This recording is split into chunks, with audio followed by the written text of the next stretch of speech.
Hello everyone, welcome back to Bluegrass Streams and Seams. My name is Cheryl. I am retaping my introduction for the top you see right here in blue. I didn't like my introduction. By the time I got finished editing it, it was so edited out and so chopped up that I thought just redo it. There are a few things I want to say about the top. I do think that the company, which is an Inspiration Pictures, and they're actually garments for sale by a company.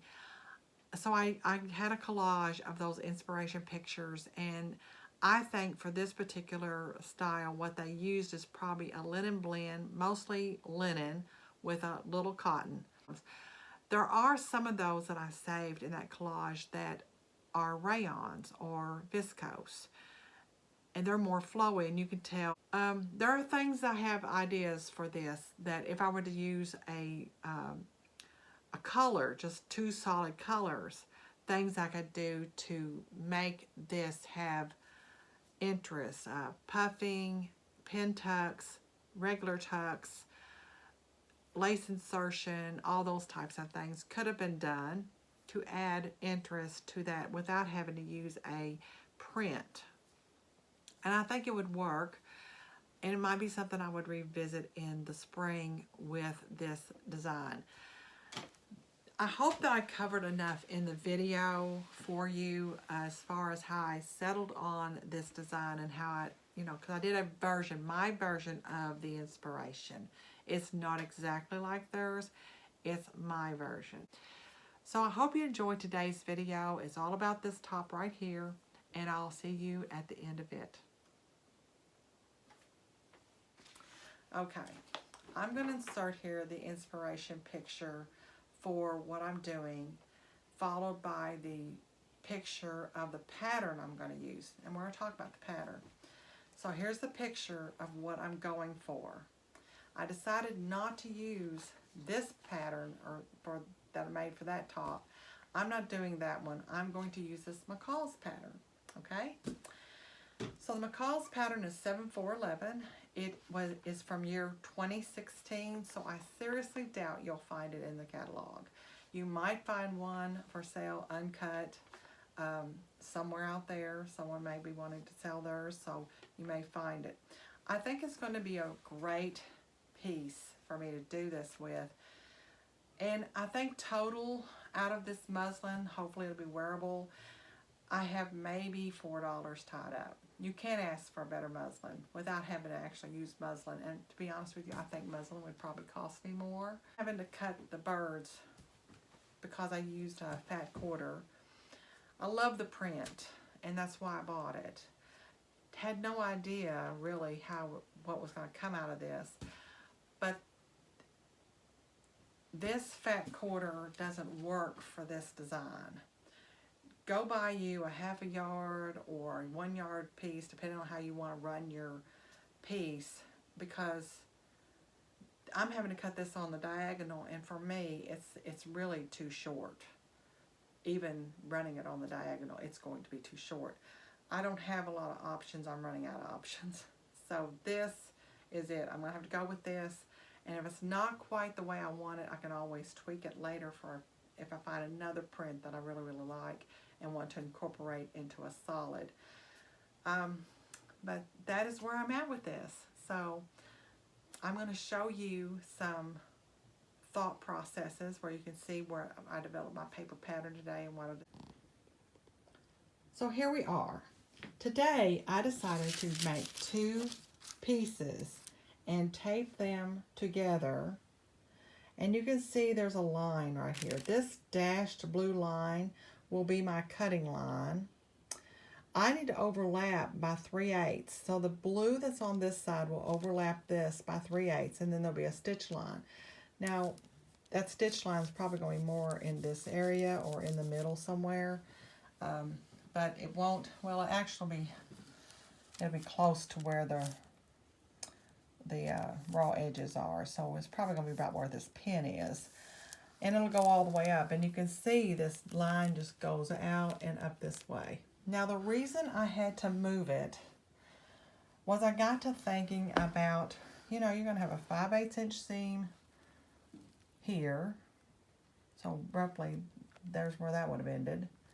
And if I'd had 3/8 overlay here, I was going to end up with nothing showing. So that's why I moved my line. That way, when I do my 3/8 here, it ends about right there. And if I have my 5/8 in here, I'll still have a little bit of fabric showing there. So that's why I moved it. It's not supposed to be very wide anyway, and I may still move it some more. But if I move it very much more, I will definitely have more loss down here. I already knew I was going to cut this short because the inspiration piece has a blank area here, and fabric comes up to the center point and fabric will come over here, but it's finished, and I already knew that was going to be there, but I don't want it any deeper than this. So if I move my line any more than I've already moved it up there at the shoulder, I'm going to end up having to increase this down here, and I don't really want to do that.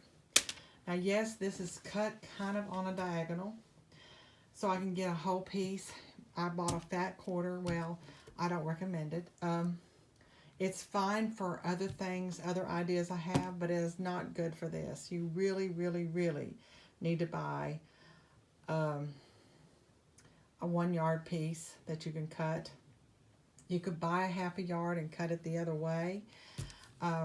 Or if you don't mind piecing and having seams, you could do that. I didn't want any seams. I wanted this whole thing seamless. So that's why I'm trying so hard to get this. And if that means cutting it on the diagonal, I'm going to cut it on the diagonal. So I'm trying to go up this side. Curves are a little harder for me to do, but it's not, I don't think, meant to be perfect, but the inspiration picture looks like it has hand run stitching, which I'm sure is done by a professional, but I wanted to go ahead and try my hand at it. It'll be run down both sides, so you can kind of see how it's looking there, and I'll give you a full view here in a minute. So here we have this front. Now, it took me a little bit to figure out exactly how to do all this. I've saved all my cutaway pieces. I first laid the paper that I had, I laid it on this, and I just cut it up that pink line that I had made. Let me grab it. So I had marked a little line on this edge, and that's the width that I cut. So I'm saving this as my pattern piece. And then after that, I decided to cut the blue, and I cut it where it was, I actually stitched a line. You can't see it anymore, but that line came somewhere in here. I actually gave myself a 1 inch allowance just in case, to make sure. And then I stitched the two together, and I have serged this raw edge just so I'd have it stitched somewhere, and then I folded it over. So this was folded over the print. And then I pressed it really, really good, and it all laid down really well because I made all my curves gentle. So that was easy to go around there even. And then my last was picking out something that would come out of this bird, and this was the closest thing, and the best thing for me to use was this kind of gold thread. So I'll use that on the other side. This straight center front part will also be done that way. That is the only two places I know of that they used it on the garment, and that's all I'm going to do is just put it right here in the front where you'll see it. Not any sense in adding anywhere else. So I'm looking forward to getting this part done, and then I have to go find something I can finish my neck edge and armholes with. And I'm not sure what that's going to be, but I'm kind of think I might look for a gold to finish it with. So we will just see what I come up with to I wanted to try it on just to make sure I could get my head through the hole. But anyway, yes, I think it'll fit. I like this little detail. Once it's all finished, I think it'll look just fine. And wearing it with a denim jacket, it'll bring it all kind of together. So it is a little bit sheer, isn't it? Ooh. I thought at first it might be a drapery fabric, but it doesn't feel like drapery, so I just think it's just a cheap cotton, but that'll be fine. It's an experiment, but I think it was pretty successful, and we'll see how much of this. I'm hoping to hold this down about 1/4 of an inch all the way around. I don't want it any deeper. That's perfect. I did have to trim off the back shoulders a little bit because I didn't take an account for, well, I took an account for the seam. I deducted that out of there, but the shoulders were wider on the back pattern piece than on the front pattern piece, so I don't know. I just graded it off. It's hemmed. This is all, I got a nice width here. I was pretty pleased to see that turned out to be at least that wide. And I did take up a little bit more at the top than I took at the bottom. I might take a little bit more up here because I think I can. It's really kind of bothering me. But I took a 5/8 seam allowance up here and went out to a 3/8. So I think I could just actually shave off a little bit more and I'd be a little more comfortable before I just put everything up. Now, this is my denim jacket, light and light. And I don't like it either. I think that it needs to be a darker denim. Now, these jackets that I'm putting on are not things that I made. They're things I bought early on when I was working.